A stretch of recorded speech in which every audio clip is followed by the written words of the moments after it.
కర్నూలు జిల్లా ఎమ్మిగనూరులో online cricket betting నిర్వహిస్తున్న ముఠాను పోలీసులు అరెస్టు చేశారు. ఐపీఎల్ మ్యాచ్ల నేపథ్యంలో గుట్టు చప్పుడు కాకుండా బెట్టింగ్ సాగిస్తున్న 4 వ్యక్తులను అదుపులోకి తీసుకున్నారు. వారి వద్ద నుండి 22 లక్షల నగదుతో పాటు 4 మొబైల్ ఫోన్లను పోలీసులు స్వాధీనం చేసుకున్నారు. ఈ కేసులో మరో 2 నిందితులు పరారీలో ఉన్నట్లుగా సమాచారం.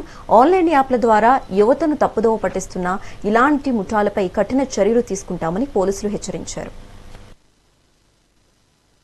ఈ ఐపీఎల్ సీజన్ లో క్రికెట్ బెట్టింగ్ పాల్పడుతున్నారనే సమాచారం మాకు రావడంతో ఎస్బీ వాళ్ళ ఇన్ఫర్మేషన్ తో మన టౌన్ సిఐ గారు శ్రీనివాస్ గారు అలాగే టౌన్ ఎస్ఐ గారు మక్సూద్ గారు వీరందరూ ప్రత్యేక బృందాలుగా ఏర్పడి మా కర్నూలు ఎస్పీ గారైన విక్రాంత్ పాటిల్ సార్ వారి ఆదేశాలతో నా పర్యవేక్షణలో ఒక 6గురిని ముద్దాయిలుగా తేల్చడమైనది. 6గురిని అరెస్ట్ చేసి రిమాండ్ పంపుతున్నాం. వాళ్ళ పేర్లు మహమ్మద్ కాజా ఎమ్మిగనూరు టౌన్, షరీఫ్ ఎమ్మిగనూరు టౌన్, అలాగే పవన్ కుమార్ పెద్దమూలం, సనాతన రంగాచారి ఎమ్మిగనూరు పట్టణం.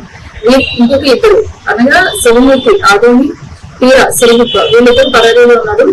ముమ్మరమైన దర్యాప్తు జరుగుతుంది. వాళ్ళని కూడా తొందరగా టేస్ట్ చేస్తాం.